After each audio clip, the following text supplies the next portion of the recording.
I guarantee there's mathematicians trying to figure out your pentameter. Time out. You can't just run that by me. Yo, pentameter. What? Pentameter. It's like how you structure a sentence. Get this man 50 points. Bitch, my pentameter. I tried to sound ass nigga in my pajama, giving up pajama. I can't tell you what an honor and privilege this is. The podcast has started. I have been a fan.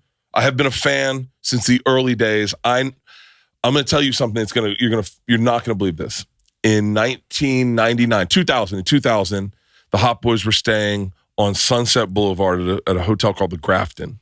All right. Yep. I was staying at the Grafton as well, and I just started my television show, and you were outside with, I think, Turk and BG, and you guys, and I walked up on you guys, and I was on TV. I was with a girl, and I was taking this girl back to my room, and I dropped her, and I saw you guys, and I fucking lost my shit. I said, holy shit. I said, let me tell you something. I said, I'm a huge fucking fan. I have a late night TV show, and I'd love for you guys to be on. You gave me the number that was it was in the album liner. Yeah. Of I think. Oh, yeah. You gave me her number. I called her. We tried to organize it, but that has been my claim to fame.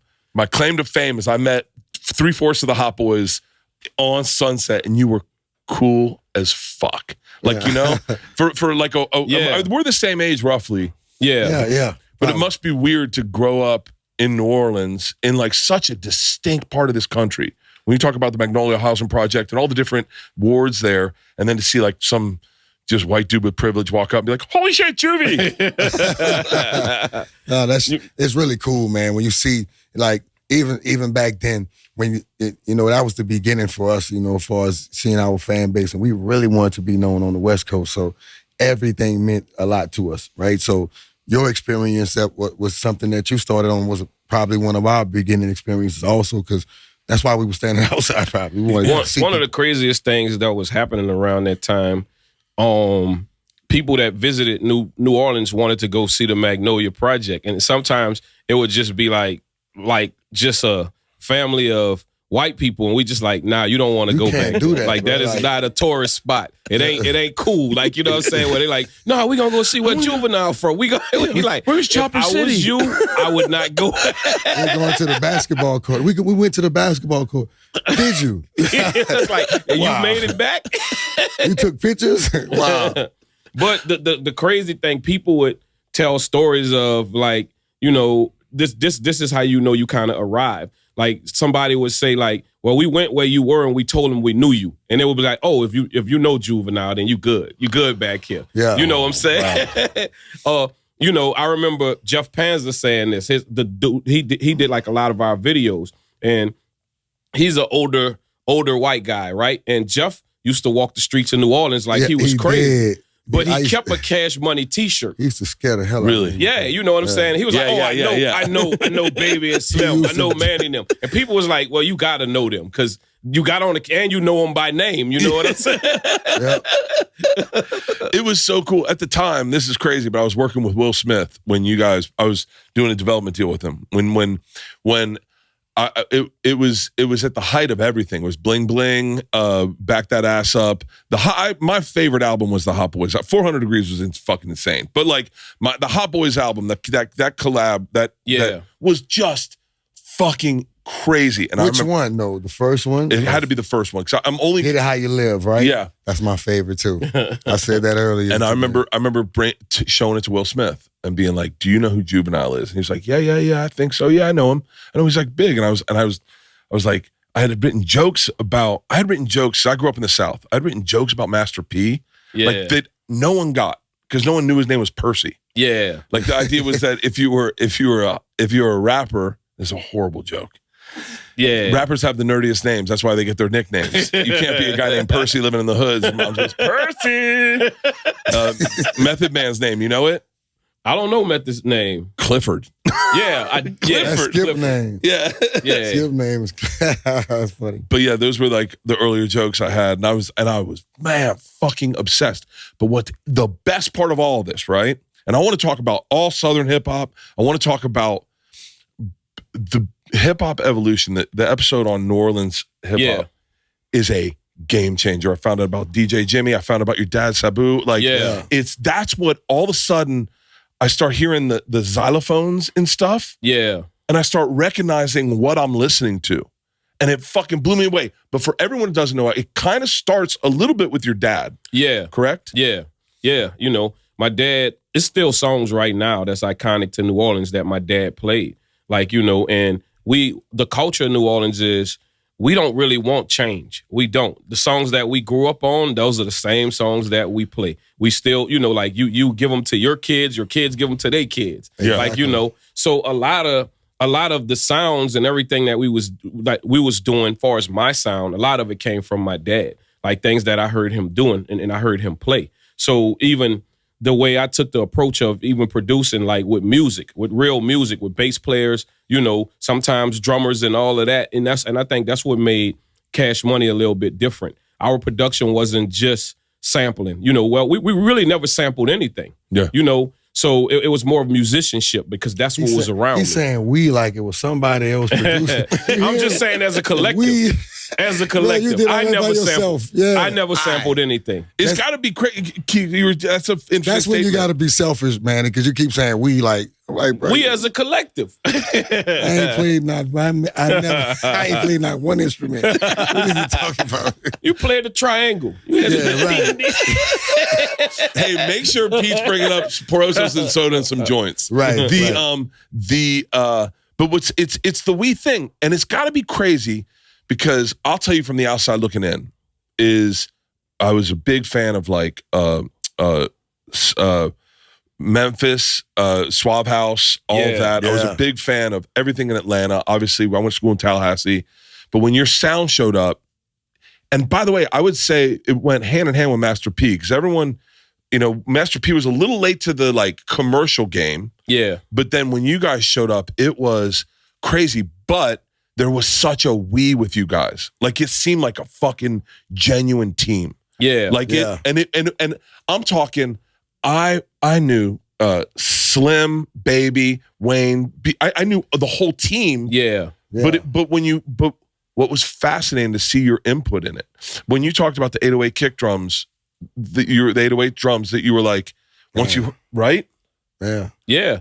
You know, that was big for us in New Orleans. It was something about, we didn't even know what an 808 was. I just knew we liked those sounds. Yeah. Like, you know, because as a DJ, I would always find 808 breaks in songs. Like, you know, where I'm like, something about this, whatever this is, you know what I'm saying? Yeah. And when I figured it out, I was like, oh, it's one drum machine that does this. Like, you know, the cowbell, the claps, the snare. And it was game changing. Because most of the times the songs that went big were 808 driven songs. Yeah. Like, you know, and that's just something about the South. Like, you know, and when we figured it out, everybody went 808 crazy. That's fucking wild. And at the time, you're how old when you start making beats and going, like when you first started really making beats, and I know you've been doing it your whole life. Yeah, I probably was maybe 14, 15, you know what I'm saying? And you must have been what? Oh, yeah. 10? Like around the same. I'm going to say like 13, 14. Yeah. Like 13, 14. Because I met his pops, so I was around 13, 14. For real. Yeah. And you were brought in and I'm paraphrasing, so I want to make sure I get everything right, but so they were doing what was called bounce music, correct? Yeah. Yeah. And what's bounce music? Well, I'm kind of like the forefront of that because of like the whole DJ Jimmy thing, the whole DJ Jimmy, T.T. Tucker era. You know, it was another guy that played a big part in that. His name was DJ Irv. Yeah. And that's the first time people were saying shake it like a salt shaker. Yeah, yeah. He was kind of like my DJ at the time. So when, you know, my juncture with DJ Jimmy, you know, we all got together and we, you know, the thought process for me when they brought me in, because they always had writers like Devious D and Mellow Fellow. They brought me in to be the person to write the rest of the album and finish the songs that they started, right? So I played a big part in that. So they brought you in straight up as a writer. I was a writer. And the way we did it was I went in the studio first before he went in and recorded all the songs, and they put him in after. He just rap over my vocals. That's crazy. As a writer, you're young. You're probably what, 14, 15? Yeah, well, I was 16 then. Yeah. They told me just like this. They said, man, Sice said, man, they're gonna give us a big check Monday if we can complete this project before this weekend. I'm like, You know, and at the time, it was so easy for me to make a song. And I was clowning making songs all day for nothing. And I'm like, well, how much they gonna give us? He said, man, they gonna give us $25,000. I'm like, what? So, you know, that's why if you listen to Jimmy music, you hear him talk about Crazy Horse 40 ounces and stuff. He didn't drink that, I drank that. So I was Crazy Horse 40 ounces and we got it going in there, man, we're crazy. This episode is brought to you by Iristore, the clinically proven, game-changing hair growth device that's here to help you turn back the clock on hair loss. Listen up, fellas.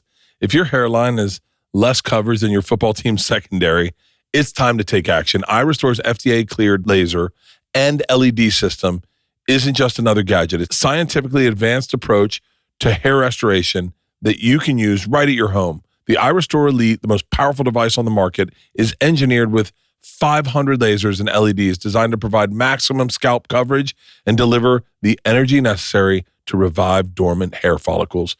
In just a few months, you'll start to see noticeable improvements as your hair regains its vitality without the need for drugs, painful procedures, or expensive surgeries in Turkey.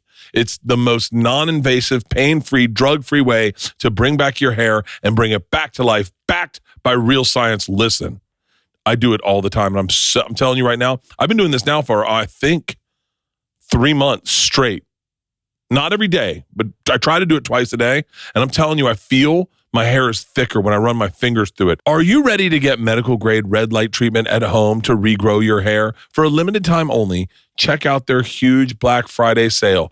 Our listeners get hundreds of dollars off their Iristore Elite with our exclusive link at iristorelaser.com/Bertcast. That's hundreds of dollars off. The Iristore Elite at iristorelaser.com/Bertcast. Please support our show and tell them that we sent you. Hair loss is frustrating, but you don't have to fight it alone. Thanks to Iristore. The holidays are the most wonderful time of the year, but whether you're traveling or hosting, keeping track of what matters the most to you this season can feel more hectic than merry. You can see the locations of all your stuff you've tiled, along with family members on your Life 360 map. Just ring your tile whenever something goes missing or track it down by its location on the map. It is the first and only tracker with an SOS button. Just triple press the button in the center of the tile device and discreetly send an SOS alert to everyone in your Life 360 circle. And it's anti-theft. Unlike the competitors, Tile won't alert thieves to its presence via notifications. I am a big Life 360 member, and I'm a big tile guy. I have tiles in my wallet. I have tiles on my keys. I have tiles everywhere. I have tiles in my suitcases. I have tiles in my backpack. I have tiles in my girl's backpack, in my girl's suitcases, and I watch them on. We are platinum members on Life 360. Did I say that already? We are platinum members. That's how much I love Life 360. Family proof, your family with Life 360's Tile Tracker. Visit tile.com today and use code Bertcast to get 15% off. That's tile.com, code Bertcast. This is the weed we grow. Okay. Feel free to, so what is called right here? It's called the machine is what they call it. Because the guy. The machine. I need to ask you. Let me ask y'all something. Both of y'all weed connoisseurs. Yes. What is I guess, weed kind of is a mellow out thing, but is there any that don't bring you that, like, what is it called? Sativa? That's a sativa. You need a sativa, yeah. So a sativa high is what? Like it's more of a. It's a little more thinky. Okay. Yeah. Happy. You can write, I think, better on sativa. And it don't put you. It don't make you drowsy or nothing like that. Have you all tired and stuff like that. Won't have you all. You'll get a little munchy, but not as extreme as an indica. Yeah. The indica will have you stuck. And a hybrid is half of both. All right. Hybrids usually I always want a sativa dominant hybrid. Yeah. Like, cause I smoked me and my buddy smoked a indica before we saw the Cavaliers and the Warriors play. And I don't remember the game. Yeah, that's the thing. I mean, man. Yeah. And you will eat yourself to sleep. Oh, it'll give you the itis. I had a gummy before, man, and you got to make sure you get eating right. I was just like, oh man, I don't want. Because when you smoking, right, you only getting 18% of the smoke. When you eating it, you getting 100% of.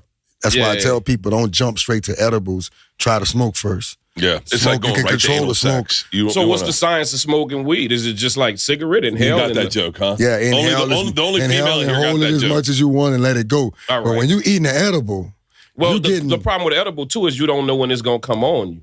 Oh, it's coming on. I can tell you 45 minutes, 35 to 45 minutes. But that's like it'll be there. Life just got serious and this just hit me. I'm like, I'm responsible for watching my daughter's kid. And I'm just like, oh, God, you ain't going to make it. You ain't going to make it. Yeah.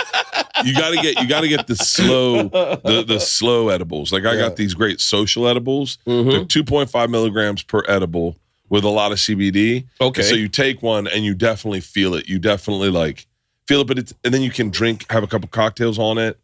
And then you light a joint, and then you really feel it, and then it goes away. Smoking weed's the best. In my opinion. A lot of people eat gummies. And you got that. I'm gonna try one of your edibles then. I have a social one I have to have social ones. I'll give you a thing of them. All right. We have perfect. We have more drugs in edibles? Here. They're called socials. Oh, they call socials. They're called socials. Right. Y'all got more drugs than hugs? I said smoke social edibles. What the hell wrong with me? This place is thick with drugs. Like we have crazy mushrooms. You like mushrooms? Yeah. They gave me a bag full of mushrooms last night. Dr. UG's? Yeah. I can't, man. Listen, my son gave me a mushroom. And he gave me a bag full of mushrooms like a year ago. And he's like, Pops, come on, let's do some mushrooms. So I chewed one. And I didn't know, I never experienced it.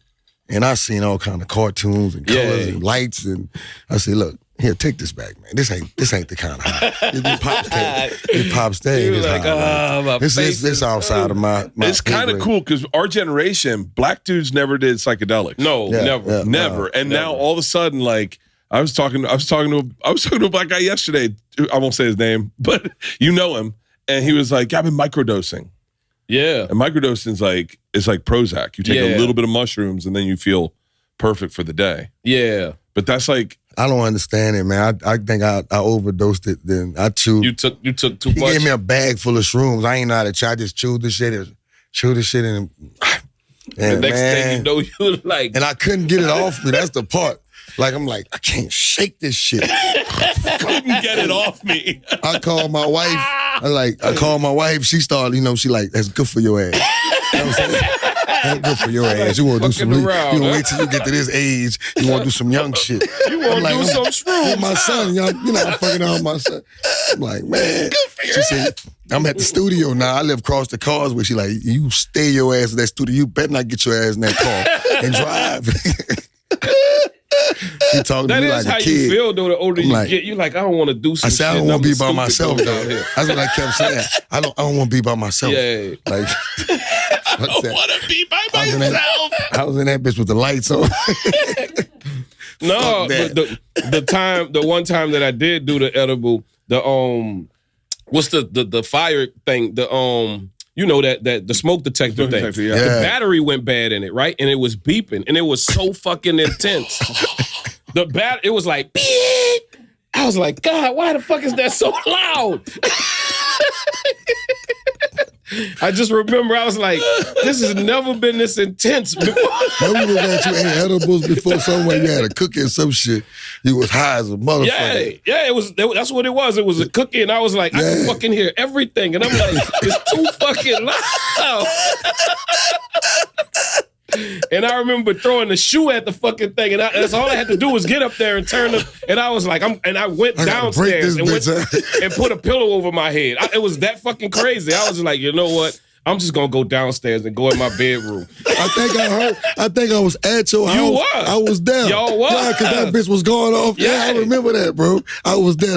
We was working like, on of music. all times for the battery to be low on this shit. And I was just like, what the fuck? Why is it so loud? I think that motherfucker was downstairs. I locked the fucking door. I couldn't hear it no more with the door closed upstairs.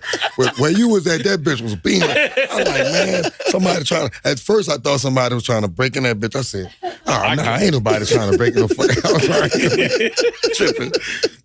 I would love that Nest Cam footage of that. You just throwing a shoe at the fucking... I was like, man, I can't do this. It stopped though, huh? Yeah. I finally. Hang on, it didn't stop doing it. You put a battery in it. Yeah, I finally just put a battery in the motherfucker. And it took me like I don't know, like 30 minutes to find a ladder that was right in front of my face. Like, I was like, fuck. Are you guys aware that the internet says this is the most stereotypical black experience in the world? Yeah. Yeah, that's some real shit. I saw one the other. I didn't know that. Yeah. They were saying this is what it sounds like when a black guy opens a Sprite and they open and you hear the fire alarm. I've never heard of that. Ours is going off right now at our house, and our dogs are losing their minds. Oh shit, for real? Oh, we have 2 bull mastiffs, and they are damn. Yeah. That's some big boys. There's some big boys there, buddy. Oh. Yeah. They loose in the house. You don't have them in the cage. No, they're loose. 150 pounds. Woo. Just fucking massive. Yeah, I love that. I love big dogs. I'm a dog lover too, man. I'm a dog, goddamn dog junkie. I every time I go to Atlanta, I almost reach out to Big Boy to buy one of his fucking bullies. He got some nice dogs, bro. Yeah. He got some nice dogs. He really do. He really does. Man, what is it about a dog that even better than buying a dog is like looking. I just lost one of my dogs 3 days ago. Are you serious? Yep. She old age, man. She couldn't do nothing else. She was, yeah. What kind of dog? Pit bull. It was my son's dogs. He had since middle school. Her name was Azul. She was a blue. She was beautiful. Oh, yeah. It sucks when you only get them for like 10 years, 12 years. Yeah, we had her longer than that, like close to 20. Really? So yeah, she outlived us. Yeah, you know, part of your family too. You know, you could trust your dog before you could trust a lot of people. You know what I'm saying? Your dog is gonna, stick there with you, whatever, through thick and thin. You know what I'm saying? And love you with everything unconditionally. Yeah, your dog love you unconditionally. Like if you see me, if you follow me, people that follow me, they know I'm always out playing football with my dog every day in the morning. I got a little dog, and we go out there every day and play football. He think he a wide receiver, bro. He actually wait till I say hut. I could say, set, get down 223, Omaha. He stand there. Then when I say hut, he rough. He take off. And he catch the ball off one bounce. We might could let him play Prime, for the Saints. Coach Prime. We need him. Coach Prime hit me up. I'm obsessed with the Coach Saints Prime right follow me on the post. Coach Prime say, man, you might want to bring him out here, try out for the Buffs. I said, might bring him through, bro. Yeah, man. How great is Colorado right now? They doing good, man. I'm good turnaround too. Growing up in the South, Deion was our guy. He was. Yeah. Do you remember? Yeah, he was kind of like a hero, bro, because he was the guy that he did what everybody said you couldn't do. You know, man, I could do everything. You can't tell me I can't play football at a high level and play baseball at a high level. When he came out on that Sports Illustrated cover with Primetime, with the Jerry curls and the gold. He did it his way, right? He did it his way. And there was such a pushback of like, hold on, you're not supposed to be that guy. And I remember my dad going, this is why you like the guy. He's not pretending to be something else. He never has. He is who he is. He never have. And that's that. I never forget when he walked in back in Atlanta, and man, he let this I don't care who you got on his team. This my house. And he gave them the business. He gave them the business. And you know, I'm a Saints fan, so I love every bit of that. Yeah. Who's the best Saint to ever play? It's Drew Brees. It's Drew not Brees? even close. Yeah, it's not close. Really? It's Drew Brees. Yeah. I'm in my heart breaks for Ricky Williams. I love him, man. I love Ricky Williams. But he didn't have his better year with us. His better year in the NFL was with Miami. Yeah. So, but you know, I felt like he came into a situation. You know, it was bad, man. We always guy. had horrible quarterbacks, though, dude. Yeah. Before Drew Brees. No, Archie Manning was not horrible. Well, I mean, that's way before back, our time. You know, but if you go check, he was not. It was the team. It was him. That was already done. You know what I'm saying? We just like, well, why we got him? Like, you know what I'm saying? Yeah. Because we would end the season with a 500 record. What was old boy name? He never got a good draft. He used to throw intercepts and smile at the camera. Aaron Brooks. See, he knew who I was talking about. Jesus. Aaron Brooks would throw an intercept and turn to the camera and smile. And you're just like, what the fuck? Nah, you'll see him after a blowout in the club. Yeah, still and he smiling. before the game over with, he at the club. You just like, what the fuck? 360 on Canal Street. He up there smiling. Like, bro, you too happy for us to be losing like this, bro. We got a losing record, bro. Dude, I was a Bucks fan. So yeah, I mean, you know, when the Bucks were bad, the Saints were bad. Yeah, the Bucks were We would bad play each other, for and me. everyone would put a bag on their head. Yeah, but, hey, y'all used to have some good colors, though, boy. That orange, oh, that Dude, was it's nice. the That sexiest throwback there is, in my the opinion. creamsicle, yeah, bro. Yeah. I got the opportunity to interview Doug Williams. It was like my hero growing up. Yeah, man. And I was like, you know, when you meet someone, especially like as a kid growing up, you idolize someone. Yeah. And then you ask him like really deep questions. I asked him where he went to church because him and Jimmy Giles. And he real religious. Yeah, he went to St. Mary's where we would go. Yeah. And I knew they went there, but like I didn't like it was different because they didn't go every Sunday. Yeah. And so like I was like, where in Carrollwood did you live? I heard you worked at a bank. Like all the fucking He was on him. Yeah. dude. I think I creeped him out. You asked him all the wrong questions. I'm biting my tongue right now not to creep you guys out. Nah, you good Man, with me. you good. I with went. me. You know who I blew up about you? Because I mean I have to say this, and I know I've already said it, but like your music as a team and individually defined a period of my life when I was very, very happy. I just got into LA. Yeah. I just started making money. I had a big car. Wearing a Jason Williams jersey everywhere. I mean, it was my moment. And Yeah. The Jason Williams. That crossover, right? Yeah. He went to University of Florida. I went to Florida State. I had to think about who you talking about. One of the baddest white boys in the NBA. Oh, white chocolate. Yeah, white chocolate. He's a fucking bad motherfucker. Yep. But like that period of my life was just such a fucking a pivotal time that like that it's hard for me not to like get into like the weeds of the questions where I go like I'm just dying to know about like there were rumors, there were just wild rumors about like on the internet just started back then. Yeah. It's so crazy. But the Hot Boys, you guys were all children. Yeah. Well, I mean, not me. Yeah. You were 18? Juvie was, Yeah, I was in my 20s. babysitter. I was in my 20s. Yeah. He was a babysitter. They was trying to make me a young. They kept saying, "You." And look, this is the funniest shit. So we go to MTV. Remember, Lala was working at MTV, right? Yeah. So we doing an interview. Did you say Lala? Yeah. So Yeah. we doing an interview. It's a long time ago. So Yeah. we doing an interview, and it's in the start. It's when we first popping off. So we back there doing an interview. So I'm trying to holler at her. I'm like, dude, I'm gonna shoot my shot. She said, she shut me down so quick. She said, "Little boy, you need to like you ain't even on my level. You know, you too young for me." Like the way she did it, I said, "I'm older than you." You know what I mean? Like what? How are you thinking? Boy, I was offended. You know what I'm saying? I'm what? Like I'm older than you. I ain't even have my ID to prove it. She said, "Prove it." I ain't have my ID. I'm older than you. I'm telling you, I'm older than you. What's the album you guys heard? Like, and I say younger, before everything starts blowing up. What's the album you heard where you were like, oh, shut the fuck up? For me, it's probably 3 of them. You know what I'm saying? Bob Marley Legend. First time I ever heard Bob Marley. Mm-hmm. I was 8th grade, and we were at the beach, and there was a girl in a chair, and she moved her legs, and I saw pussy for the first time as I heard Bob Marley. And you saying the first album that you heard, you was like, No, we're just like, give me like albums, like things were just like, it changed.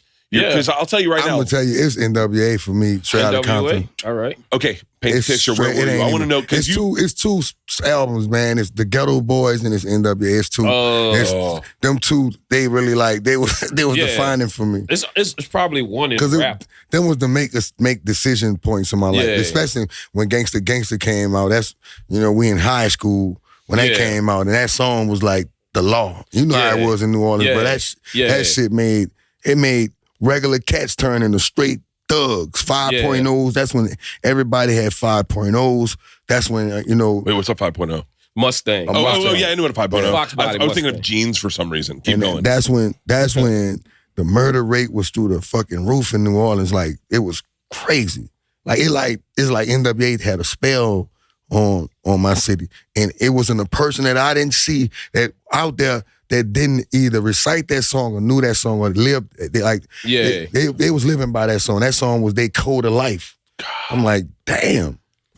And I can't lie, I was caught in the mist too. I was caught in the mist too, but I wasn't doing nothing crazy. Like I wasn't. So wait, do you remember the first time you heard NWA or Eazy-E? 'Cause I think I got my them at the mama exact didn't same want me time. to listen to it. I was like, Really? my mama was like, I better not hear you playing. I know that song Gangsta Gangsta, you could like just, I mean, like as a DJ. Dope Man they was like sung the that. first one breaking the little ice, but when Gangsta came out, everybody in the club sung that song word for word. Like, you know what I'm saying? Like when that came on, you better find a corner or something. To be honest because you're with gonna you, have to fight. Exactly. I'm gonna say, be honest with you, you really want to play that at the end of the night when you're trying to get them out of there, like close it off. You really don't want to play that song. And it made nerds feel powerful. Yeah. You're just like, man, look at the nerd dude. Like all in somebody's face just bucket hard. He's a little something other nigga like me. Yeah, I heard a story about that was on Boondocks or one of them cartoons when they said, man, it was talking about Ice Cube. They said, man, Ice Cube, you talking about the Friday nigga? It's like, yeah, man, that nigga was so gangster, man. I had a dream that nigga came to my house and killed everybody. Man, you know, Ice Cube was like that dude. Yeah, Cube like, writing. People ask me, people always ask me, Jude, you know, you look like you mean. Why you be frowned up? I say, man, the NWA fucked me up. That album cover, when nobody smiled on that fucking album cover. Everybody, go look at that album cover, bro. All of them frowned up. Yeah. I couldn't get the curl. That's the only thing I couldn't get the curl. But them niggas had us fucked up. It's like, I just can't do that curl. What we mimicked up from them? We wore T-shirts, jeans. Yeah, you know. We mimicked the shit out of flannel shirts, all of that. Like, you know what I'm saying? New Orleans was kind of, you know, because we wore T-shirts and Dickies and, you know what I'm saying? Yeah. So LA had a big influence on us. They did. We just never had gangs. We, you know, we never had, we don't have no gangs. There was no, with gangs, and I give them credit for that, they have some form of unity, right? And New Orleans, man, it's like every man for himself. A big homie ain't gonna work in New Orleans. Yeah. It's every man for himself. I work for the big homie? Oh, no. Really? Or however their rule is, whatever the gangs live by, whatever their codes are. Not saying that we didn't have a code in the city that, you know, some people did follow behind, but it wasn't that many, man, because eventually motherfuckers gonna turn on them and it's gonna be a murder. Support for today's episode comes from True Nutrition. It's no secret that many health supplements contain fillers and even harmful chemicals. That's why I'm excited to talk about True Nutrition, a company founded on relentlessly sourcing the highest quality ingredients, third-party test those ingredients, and then first-party test them on site to further ensure purity. This means what's in the package is exactly what it says is on the package. Unlike most supplement brands that focus on marketing a product that is manufactured elsewhere, True Nutrition manufactures its own products while marketing takes a backseat. True Nutrition was formed to provide protein powders and supplements with absolutely no filler, no additive, no gluten, and mostly, and this is the most important, no BS. I'm telling you, we loaded up my I think we did a protein powder. We did all the supplements that I already had, and we just went in and that I was using, and we went into True Nutrition, and we just dialed it in perfectly. And I'm telling you, I'm the healthiest I've ever been. For a limited time, our listeners get 15% off your entire order when you use code Bertcast at checkout. That's 15% off your entire order at TrueNutrition.com with promo code Bertcast. Take the guesswork out of nutrition with True Nutrition. I remember being in a Volkswagen Fox, my Volkswagen Fox, in New Smyrna Beach, when I heard NWA for the first time, and it changed it changed everything forever to the day. And I was into hip hop, like I say it, but like, look, Will Smith was fucking huge. Yeah, he was fucking huge. Nightmare on My Street was a fucking legit fucking song. I don't care what anyone says. Mantronics, do you remember Mantronics? I love Mantronics. I used to love Mantronics, bro. Yeah, they was 808 junkies. Mantronics is my favorite. They was 808 junkies, They had that song Baseline. And if it's anything that I like Cash Money Cash and Marvelous Marv. Turn the table. Be honest, bro. From the beginning of hip hop, it really wasn't too many artists that I didn't like or didn't mimic and write this shit down, like DOC, and it's like the list is long for me, man. A lot of the production came from Mantronics. You know, my drum rolls. I was a Boogie Down production junkie. I had my era where I wanted to listen to Public Enemy. I had my era where the Furious 5 was the shit, where I thought I was Melly Mel. You know? I thought I was LL Cool J, Run DMC. You know what I'm saying? Slick Rick came out. I got a can, go put a gold in my mouth, put my hat to the side. I was with all that shit. You know? I was down with all that shit, son. When when CMW came out with it, dun, and the Compton Most Wanted. Shit, I was MC8. Chill, homie. Chill. You know what I'm saying? One time gaffle him up, homie. Yeah. Oh, that's so crazy. What do you remember? So Outkast. King T, remember King T? Hell yeah. King T. Who's Yeah. King T? King T and them funky piano. I don't remember that. No. Boom, boom. Get played boom. like him and Ice Cube was on this song. It was called DJ Pooh used to make the beats for him. He was his DJ. Really? Yeah, back in the G, man. Mm-hmm. There was a lot of cats out there. This was like one of them songs right after Cube left NWA. Yeah. And, When he was and with the song was called Funky Piano, but it was King T's song. But you know what I'm saying? I know He that song. spazzed out on that song. Booms, boom, boom, boom, boom, boom, boom, boom, funky piano. I fucking. You start off like do re mi, but I don't sing like a sucker. I kick rhymes with the king motherfucker. Yep. Q come on that bitch. They talking that cash shit on that bitch. God damn. Yeah. Do you remember remember when you were a kid and Cube left on the NWA and there were all these rumors and everyone's like, well, I'm team Dre and Eazy-E and I didn't split with him.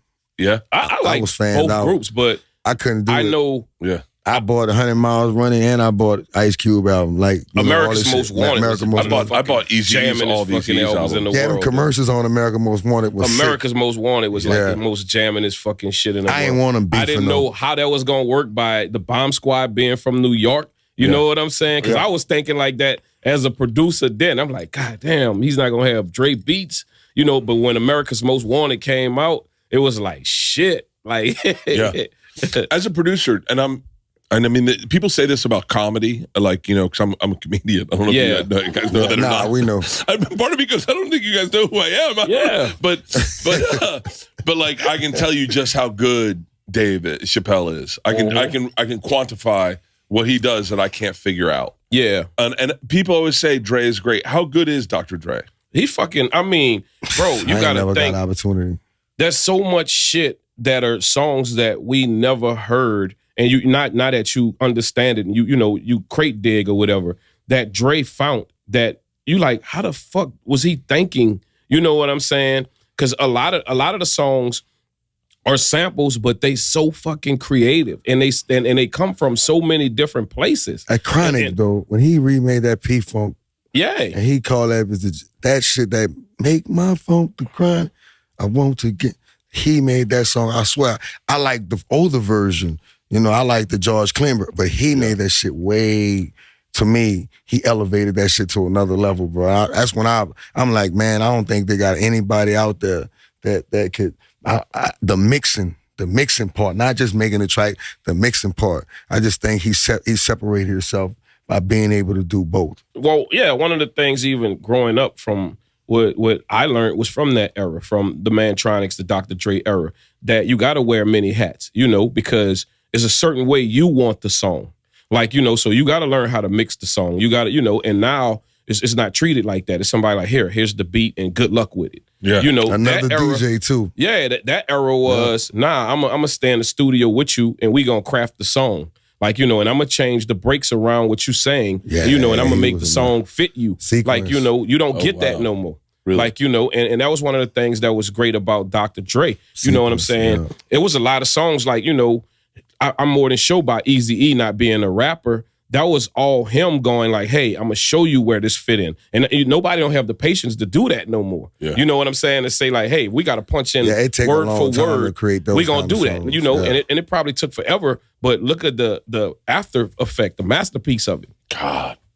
When the Chronic came out, we were getting ready to go wakeboarding. I'm just telling you all my white stories. and I What the remember, fuck is wakeboarding?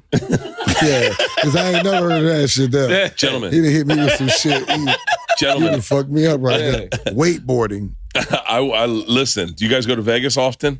Yeah. All right, let me set you up. You can go wake surfing. Have you ever gone wake surfing? No. It's I so don't know. fucking swag fun. surfing. It's. I got a buddy, swag. Austin Keene, I who swag. will get you out on Lake Mead, and they get you on like a little surfboard behind a boat. The boat creates Surfboard? a wave. Yeah. Okay. Surfboard. Yeah. All right. I'd love to set that up for you guys.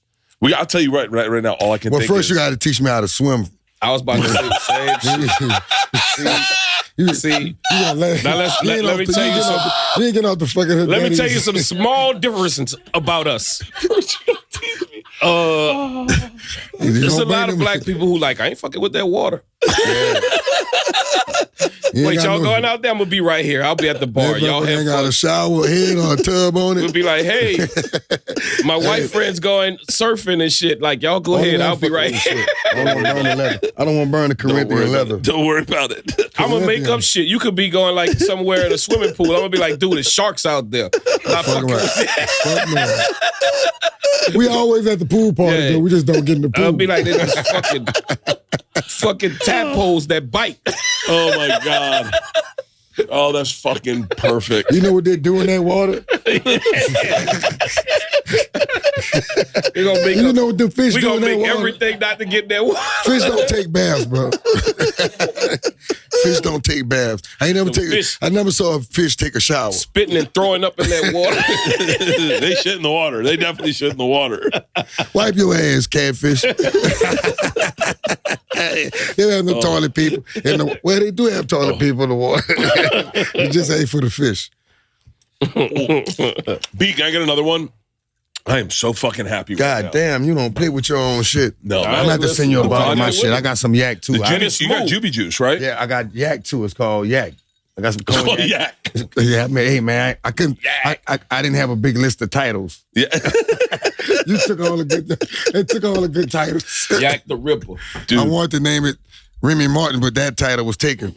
Do you think that the people at Remy Martin are confused how Cognac got so ingrained in the black culture? Probably. Because it was meant for princes and kings, I think. Well, right? Guess what? Princes and kings are still drinking it. Yes. Yes. Cognac is a Cadillac drink. That's right.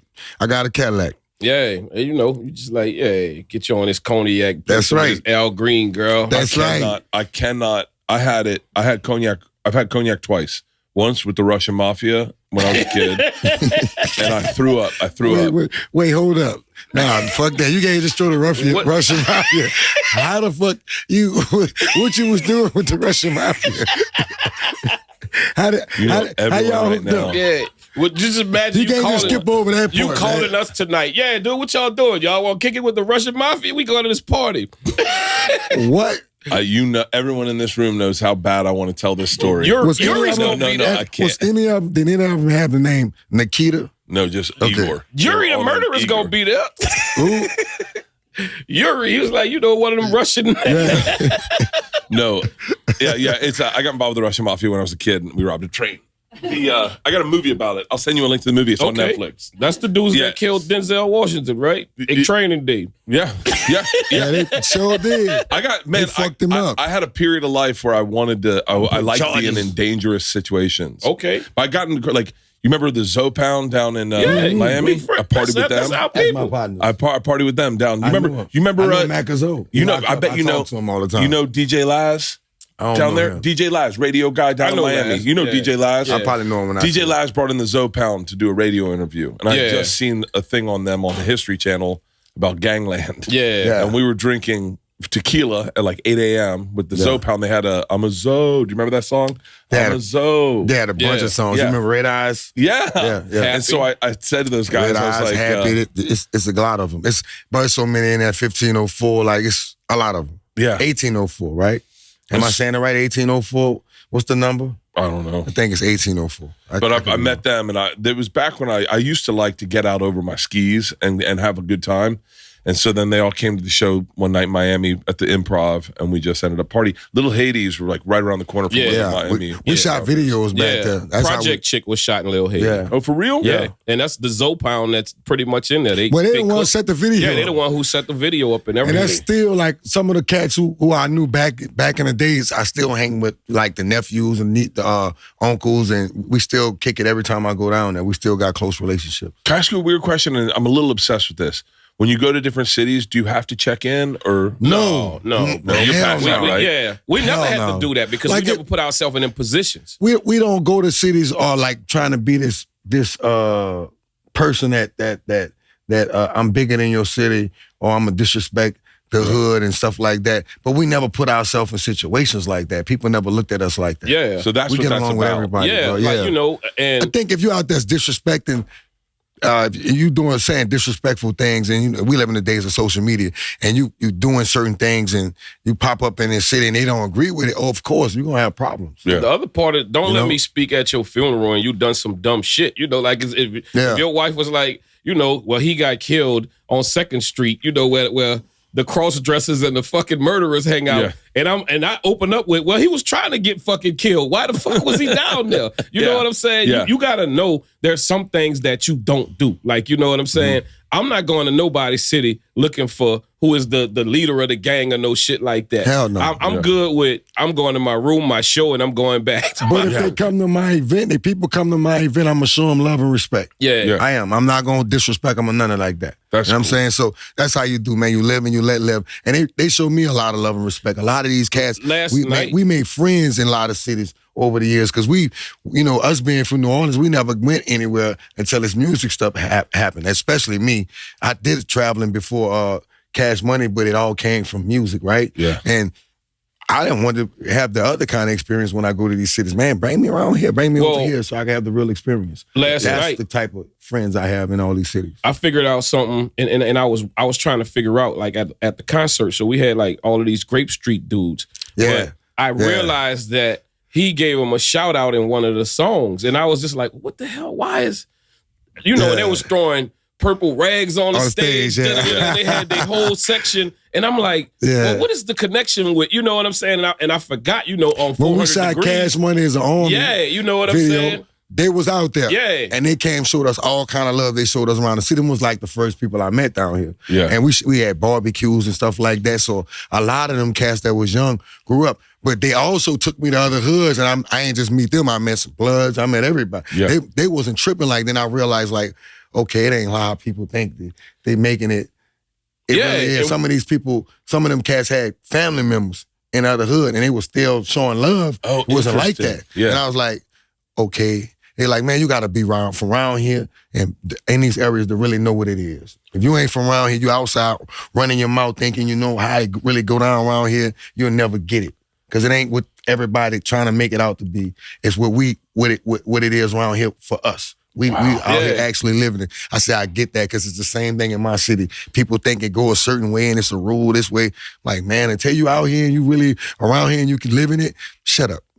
You know? Well, music translated last night that a lot of these dudes really just wanted to get out and have a good time. Man, they was having fun. They too. was having fun. Like Ain't no nobody fights, nothing. bothered nobody. Nobody Nothing was like fighting. And you genuinely, I got down. Yeah. I got off the stage and got down there by them because one of the guys' son was in the crowd that I knew from way back in the days. And I'm like, where your dad at? We talking to him. Like, boy, you look just like your dad. Why the show going on? Why I had to call him. You know what I'm saying? I was like, bro, come on. We I had need to you. get back. I know you shaking hands with your old partners. Yeah. I'm like, we need know? you back on this stage. That's how it be. Yeah.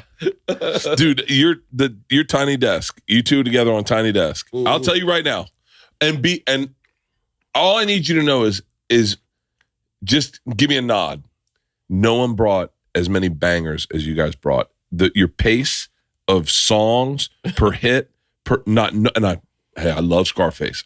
Scarface is a fucking legend. He is. Dude, what was his album in The Fix? The Fix? Yeah. my The dude. Fix? Yeah. That reminds me of having sex with my wife. The Fix. The Fix That night, was a you good know, album. tonight One gonna time be my the buddy Fix, Donnell baby. Rawlings was in a car with Scarface, and I was Donnell talking Rawlings? to, you know Donnell? I know. I don't know him, but I laugh at him a lot. He funny as shit. FaceTime him. Man, that nigga funny. Oh shit. He said he's probably with some white chick.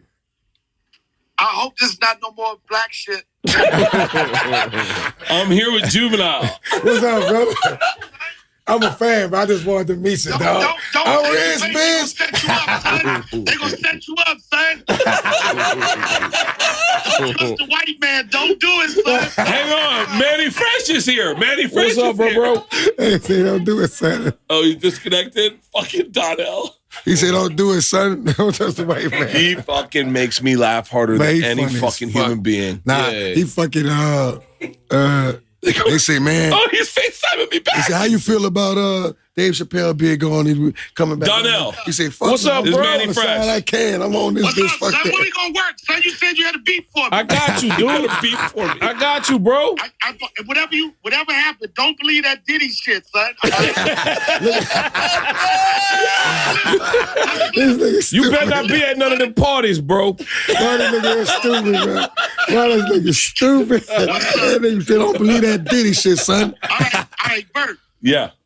Now continue with you. Oh, you got new black friends. You don't need me no more. Yo, what is this, a trade, son? This is a trade?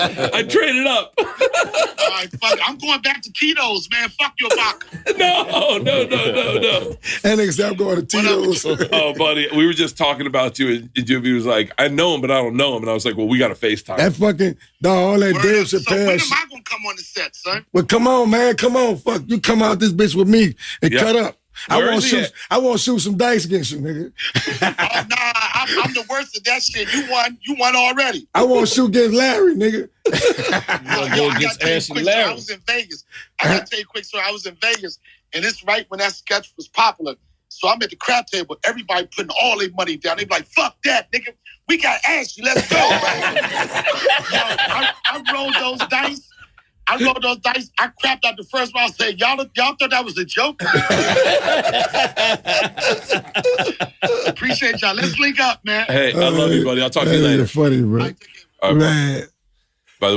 By the way, you want to know homo black guy? I go, I love you, buddy, and he goes, okay, goodbye. He cracks me up, man. He is one of the funniest fucking guys in the Man, he world. just naturally funny, too. Yeah. Yeah, have you guys know Chappelle at all? Yeah, I know Chappelle now. That's my yeah. dog. Yeah. Yeah, You know how Chappelle laughs, the last right? time you know he that. was in New Orleans, I watched him smoke a pack and a half in like 30 minutes. Yeah, Yeah. I said to Donnell, Like, bro. yeah. But he never smoked a whole one, though. He about right there, put that motherfucker down. Yeah. Another one. Yeah. So I'll tell you a funny story. So we had already known him, but when I did the Real Big song, of course I do the I'm rich, bitch. I'm a real big timer, you know what I'm saying, in the song. So it was one of his block parties or something. And he just came back there, he was just laughing. He was like, ha, ha, ha, ha. He was like, yeah, man, you got one. If you fuck with that again, my lawyer gonna call you. He was like, I'm gonna let you get away with that one. Yeah. Don't fuck with nothing else for me. All right, best towns for strip clubs. Let's go. Best what? Towns for strip clubs. Atlanta by far. yeah. It ain't like it used to be. Yeah. But the old Atlanta, that shit was an experience. What was that, the Gold Club? Nah, just, You don't think Atlanta?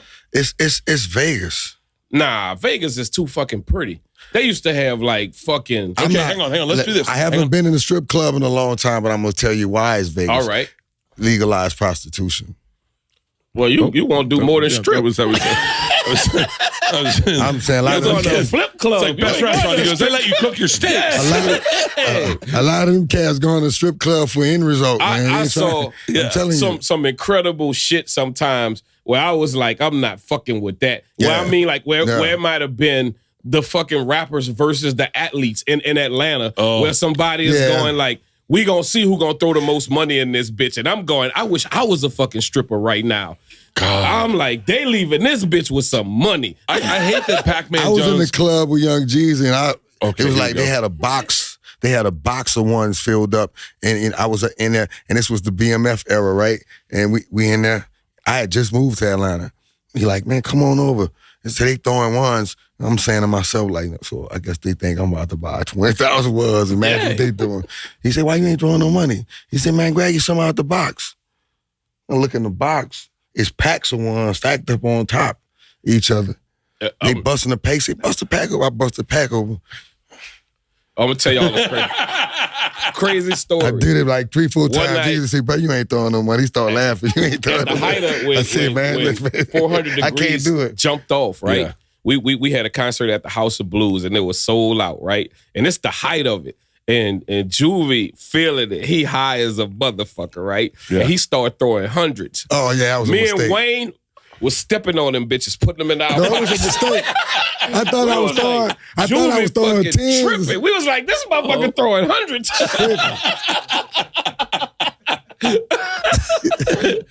So with that being said, let me ask y'all something. Who you seen in a strip club spend the most money? Who have you been like in the company of that you would think like you seen like, God damn, bro? It's me. Yeah, you do. Yeah, it's me.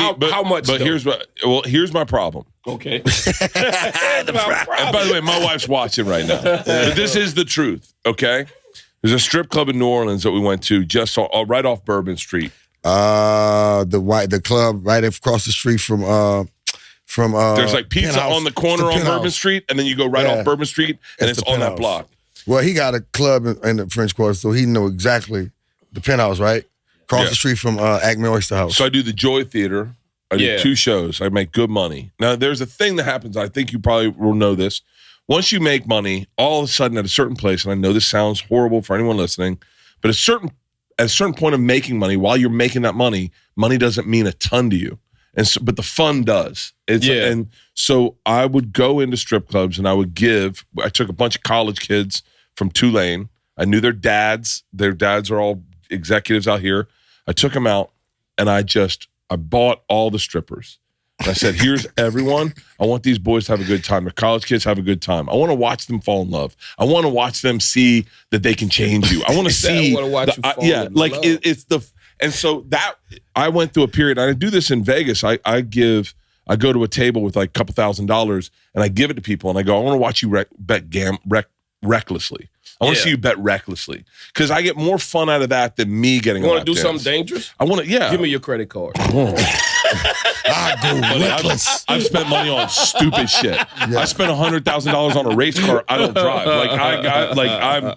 I look at I wonder what's the one thing you look back because we all have had peaks. Like I feel like I'm just leaving my peak. So what's that budget like though? But when you went to this strip club and you did this with these college kids, and your wife listening, so you might want to reduce that. It's not going to be like a real. It's not going to be one that impresses you guys. It probably will. Might be no, like my number. All right, yeah, $5,000. Yeah, my number's not high. I've never spent that much in a strip club. Yeah, my number's not. I don't really care about. Can I be honest? In a strip club, and it's the truth. This is that's crazy. My wife spent more money than me in a strip club because she say I'm embarrassing her. So yeah. I get booked for an after party, and it's like a trick to me. Like you book me for an after party, you pay me X amount of dollars, but then you send all your strippers at me to my section, and I'm like, baby, this is a setup. You know what I'm saying? So I bring my wife with me out the gate because I'm not really big on the whole strip thing. But who you saw spend the most money though in your career? I'm gonna say Meech, bro. Meech? I'm gonna say Meech, bro, multiple times too. Yeah, I think Meech. Yeah. Listen, bro, I was walking on the floor. That's what I'm telling you that night. Yeah, I was walking on the floor in there, and it felt like carpet, and it was a regular hardwood floor. It felt like soft, thick carpet. That's how much carpet ones was on. They changed people. Like the girls, the strippers, the cars they was pulling up in, bro. I'm telling you. Like you bought these. I'm like, well, who that's for? Bentley. For her, a stripper? Yeah. They had Bentleys, Benzes. Yeah, man. They was shooting the Magic City. And it was all because they was going to the strip club. And I went one day. They had been doing this, apparently they had been doing this for a couple months. I experienced kind of like what you, I went to the strip club one time with Vince Young, right? And Vince stopped at the bank before and I'm going, what we doing? And it took like maybe 20 minutes. And the dude came out with money wrapped in plastic. That's NFL like he ordered this money. NFL money. He ordered this money. And I'm just like, this is a big block of money. Like it's Chinese New Year's. Yeah. And we went in there and I was like, bro, you just bought about 5 Mustangs in here. But the fun is like we just took a dude out to the Peppermint Hippo in Vegas. And he was on our crew. See? Yeah. You just verified it. What's that? You just said Vegas. Because he said I don't even know the strip club name. Peppermint Hippo's the new one. It's where do you remember Olympic Gardens? It's where Olympic Gardens was. Even another crazy story. And you know these people, so we won't use no names. One time, like right after the pandemic, when things opened up, I flew to Atlanta and some New Orleans friends picked me up, right? Famous? So, no, just regular dudes. Just we regular all know, friends, some street dudes. We all know, right? And they picked me up. And so they was just like, hey, bro, we going to the strip club. You good with that before we bring you to the hotel? And I was like, yeah, bro, let's go. Okay, so when we get to the strip club, everybody pulled the gun from under their seat, right? And I'm like, dude, what's going on? They was like, no, we're not just going to the strip club. We about to set it off in that motherfucker. We coming out with everything. And I'm just like, bro, I'm going home. Oh, I know what you're talking about. And I'm like, okay, and we in this Jeep and they putting on masks and all kind of shit. And I'm just like, listen, bro, that's not my thing. And I'm acting like old boy and Boys in the Hood. Let me out the car. Let me out the car. Let me out the car. Like, let me out the car, though. Don't let me out the car, though. That was like, well, I'm like, bro, and you know, this before anybody knew. I just found a random stranger out there. I was like, listen, babe, I'll give you some money. Bring me to my room. Like, you know what I'm saying? And the next day I talked to these dudes and they're like, bro, we hit a lick for like damn near 100,000. And I'm just like, dude, I'm like, y'all came out there with 100,000? God damn.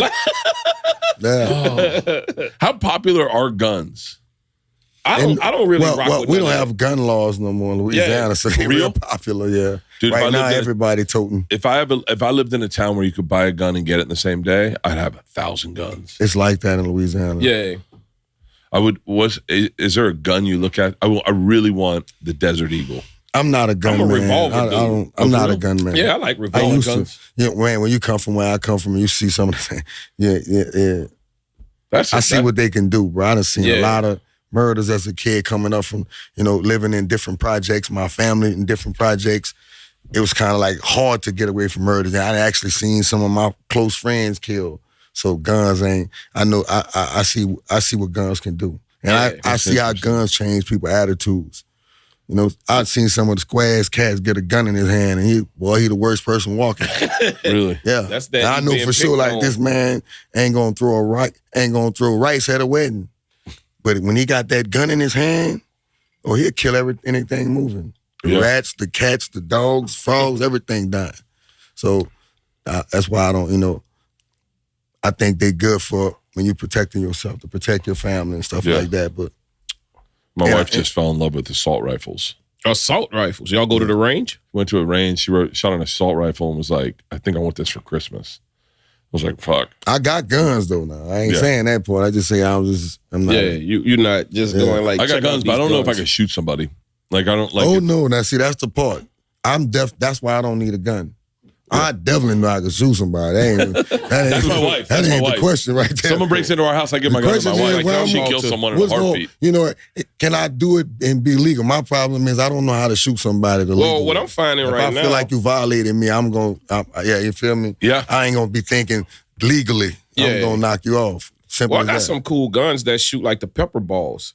And and they seem real cool guns. Finish him. You know what I'm saying? Yeah, finish him. Yeah, but I travel with that because it's kind of like what y'all said. Like, I don't want, but like there's some real cool guns that get you off of me. Like, well, I didn't end your life. You know what I'm saying? Yeah. But yeah, I find myself, I got a lot of them too as well. What about cars? What's your favorite car you ever owned? Every last one of them, man. Watch me gonna tell you. Go ahead and answer that. What? He gonna tell you. Go ahead and answer. Car guy? Yeah, I got Which one was your favorite car? I don't know, bro. I honestly don't know. What do you got? What do you got? Give me like a real quick. Show him some pictures. 69 Camaro, 70 Chevelles, show him GTOs. Show him 100. He got over 100 cars. Rory's. Are you serious? Yes. You got over 100 cars? He got a problem. I probably got. He got a problem. Warehouses full. So what's the last car you just bought? The last car? Damn. I bought a 63 split window. What's that? Corvette. Oh, really? Oh, Yeah. so you're just into everything. Yeah. Mm-hmm. Wow. That's wild. What's the dumbest car you ever bought? The Fisker.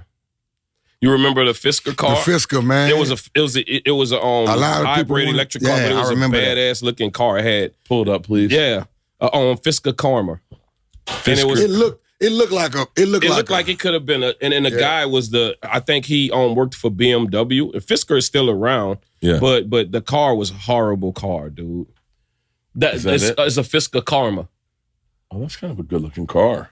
Yeah, it's a good-looking car. It's a good-looking car. It's a good-looking car, Dodge, dude. of a Viper a little bit. That dip It's a good-looking, but it was just shitty. And I think the car, what was it, Jeff? You went with me to get it. And I was hyped about this car. And I think it was like maybe 90,000 when I bought it, and I was like, oh, it's going to be a great car. Cause, I'm like, it runs off electric and it was a hybrid that, you could get like supposedly 60 miles out of just the charge. And nothing worked right in it. Nothing at all. Like, and I just felt like, fuck, you got me for that much money. Yeah.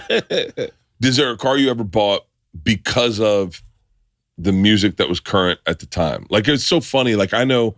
Oh, yeah. Like, because I remember watching you guys on Cribs. Bronco, dog. I ain't lying. Yeah. Really? I had a fucking Bronco, boy, but I never got one. I wanted one, though. Yeah. By the time I got some money, it was played out. OJ kind of killed the Bronco. Yeah. Well, what a sweet spot, too, after this the was before pandemic. OJ got it. Oh, really? They had a song called Broncos back in the days. They had a rapper group named... B stands for Broncos, Benz, BMW, Benz, B.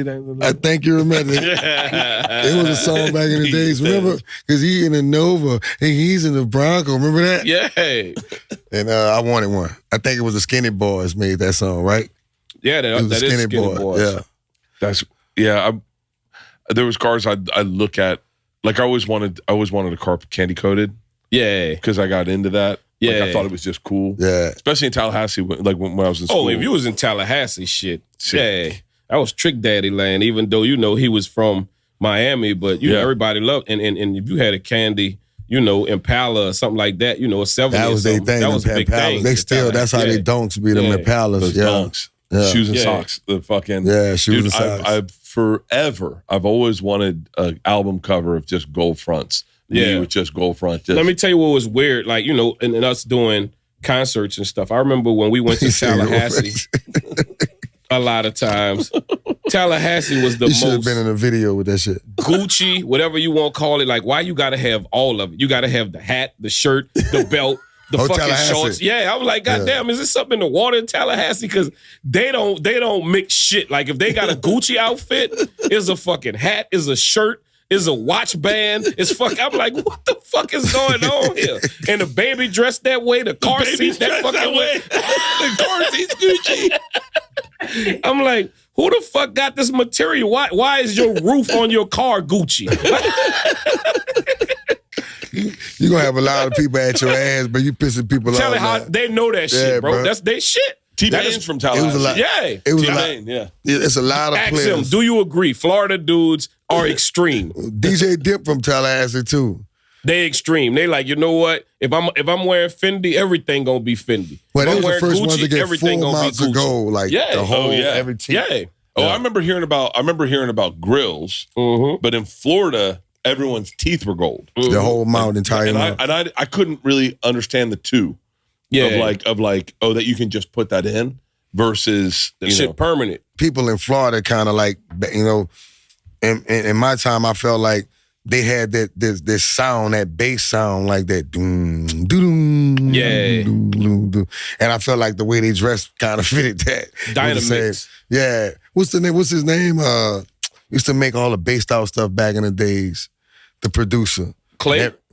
Well, I know Clay too. Clay D. Yeah. Clay D. Yep. Now, but it was one of them. Luke, Luke, all of this stuff was Miami. So that's a Miami base. Yeah. That shit was big 808 driven. Like, you know what I'm saying? Oh, yeah. And one of the first songs that did 808 notes came from Miami. Like, it was this song, Give the DJ a Break, Dynamics. Like, and that shit taught us to be like, boom, doo-doom, doom. It's like, God damn, you could do that with an 808? Dude, I when I moved to New York out of Tallahassee in like 1997. And I did not really understand New York hip hop because I grew up in the South. So all our music was meant to be hearing it. And it was fast, huh? It was fast, and I wanted to hear it in a car. I wanted to feel it in my chest. Like that's how we listen to music. And then all of a sudden I'm listening, and I remember hearing Method Man and not understanding it. I was like, is this a character or is this like what's the And I was like, METHOD, man. I used to like that shit. I loved it. I had to learn to like it. Yeah, because I was all about like, welcome Earthlings, doom, doom. Yeah, like that was everything I wanted to hear. Yeah, and then I started realizing, I think you make hip hop for the people in your community to receive it the way you want to receive it. Yeah, like correct me if I'm wrong. New Orleans invented twerking. Yeah. Oh yeah. Hell yeah. That's our thing. You know what I'm Hell saying? yeah. Bounce, twerk, all of that. That's our, you know, that's us. Back That Ass Up was, I think twerking with bounce had started. Yeah. But when I saw Back That Ass Up, that's the first time I could put my finger on it and go, that's twerking. That's here forever. Yeah. My daughters twerk. I mean, everybody in that video, you know, that was genuine because a lot of people in New Orleans had never been in a real, actual music video. And we shot that video during a great day in the city, you know, family day in the park, and we was everywhere around the city. So I think that video really, you know, showed people the culture, the way the women dance down here, and how we really turned up in New Orleans. It was crazy, man. All right, I have a question. You guys got to get out of here soon, and this has been honestly a dream podcast. A dream. Anytime you have anything to promote, I'm here for you. And, for sure, man. I love this.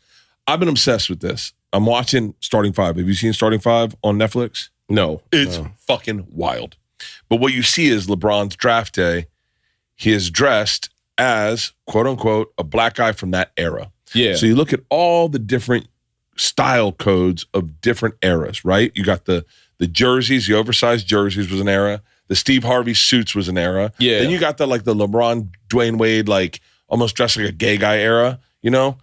So what is, two questions. What is the best style that black men have gotten out of all the history? And then also, what has been the one lasting thing that never changed?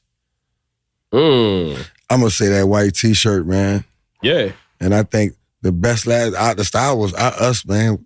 The white tees, the jabots, and the white kicks, man. You know, a pair that's of gonna J's, come and go. That ain't going nowhere, dude. Jays aren't going anywhere. You know what I'm saying? A pair of J's, like forever. Like, have you ever know met what Michael I'm saying? Jordan? Yeah. Yeah, nice? I met him before a couple I times. haven't. Yeah. You haven't? I've seen him in a casino before, but he wasn't winning. He's like, I ain't fucking with you right now, Mike. No, but I'm the same way, so I ain't mess with him at all. Yeah. I if I could go to one era, you know how I was trying to tell my buddy Tom this. They have in every city you go to, they have a black guy shop. Yeah, where you can get all the like.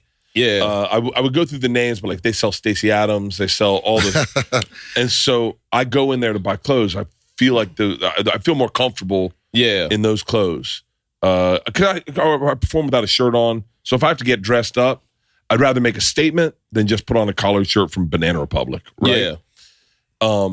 And the clothes in there are my favorite clothes to buy. But I swear to God, best era ever. The Kings of Comedy, those suits. Yeah. Nothing's ever gonna fuck with that. Oh yeah, I didn't think of that. Those Kings. For you. Those but suits. You're a comedian though. Yeah. No, but I wear it in earnest. So you're being biased. We have a woman of color that works here. Her name's Kyle, by the way, from New Orleans. Obsessed She's with from you New guys. Orleans. Okay. Yeah. Is Kyle here? Just send her up to say hi. She's going to lose her shit. She went through my closet one time. It was with my wife. They were going through my closet trying to figure out something for me to wear for something. And Kyle looks at Leanne and she goes, I think you're married to a black man. She said, what? She goes, no one has a bedazzled giraffe in their shirt. You know that shirt. You've seen it in the store. The bedazzled giraffe shirt's fucking sick. It's fucking sick. They got a great, I got the sickest pair of Stacey Adams that are fucking beautiful. Here's the weird part. Black XLs are really larges in some of the clothes. You know what I'm talking about? Yeah. Okay. They really are. Look at Kyle. That shit don't actually exist. Kyle lived in New Orleans. Yeah. What part? Yes. The color is black. Kyle, are you colored? Are you black? Are you a Negro? Are you? We got person of color. I don't know what to say. Person of color. He said person of color. Yeah, no, I went to school in Baton Rouge to Southern. Okay. My daughter graduated from Southern. What? Yeah, one of them. Yeah. She's also a recording artist. I should have told them at the beginning. Very talented recording artist, and she just happens to work for us, you know, in the meantime, but is so fucking talented. And when I said, you're doing NPR, right? And you're playing, what was the song? Oh, Slow Motion. Yeah. Slow Motion. And everyone starts singing. I hit pause and I go, did they bring black people in here to sing the lyrics? Because there's no way NPR's. Everyone knows this song. But Kamala fans aren't that, like, they don't know Slow Motion for me. And, they were singing you said yes, they do. They 100%. They do Okay. that. Yeah, they know it. They know it. Yeah. But Especially the Soulja Slim verse, the first verse. They really know that. Because I let them sing it most of the time. what was the audience like at NPR? Was it diverse? Very. Yeah, the crazy thing was it was people actually sneaking up there, like, because it was a work day for a lot of them. Yeah. And before you know it, it just got bigger and bigger.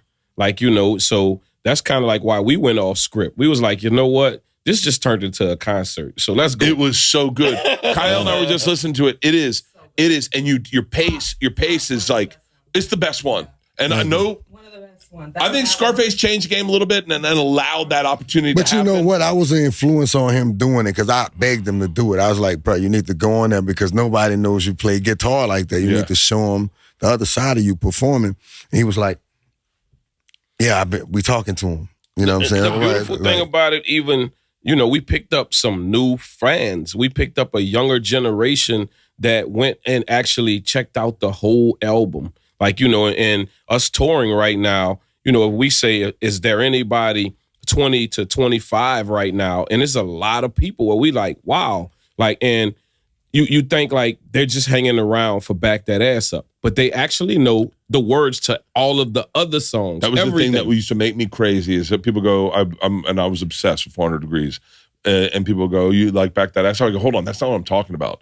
Every fucking thing he touches is fucking brilliant. Yeah. Like I guarantee there's mathematicians trying to figure out your pentameter, going like, you just had a great way of representing. Wait, time out. You can't just run that by me. Yo, My pentameter. what? Pentameter. It's like how you structure a sentence. Get this man 50 points. He about to run with that. It's just like He gonna a be in the poetic club telling pentameter is girls like, and shit. It's like Wow, my pentameter. What's the song? Bitch, my pentamina.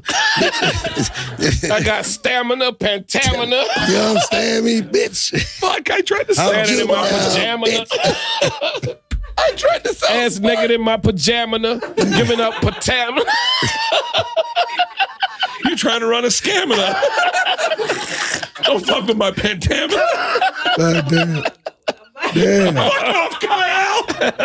Hey, pull up their tour dates real quick. Are you guys still on the road? Yeah, man. Let's read them out real quick so people can come find you guys. Oh my God, this is crazy. You're on the tour until you're in New Orleans. December. New Year's Eve. Yeah, New Year's until New Year's. Nashville on the 19th, Rochester, Toronto, Montreal, Portland, New Haven, Philadelphia on the 5th of December, Miami.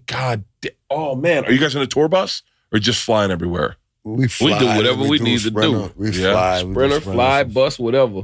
Holy cow. That is an aggressive tour. Yeah, Holy shit. we out here. I'm aggressive, man. Yeah. That's the name of my next special. Well, gentlemen, I'll always say, thank you so much. Thank you for having From the us. bottom of my heart, if you told me when I moved to LA and the weather was the same when I moved out, and that I would have gotten the privilege to sit with the two of you, man, my life's complete, man. Thank you. Thank you. Thank you for having Such a us. fan. Thank you for having us. Thank you.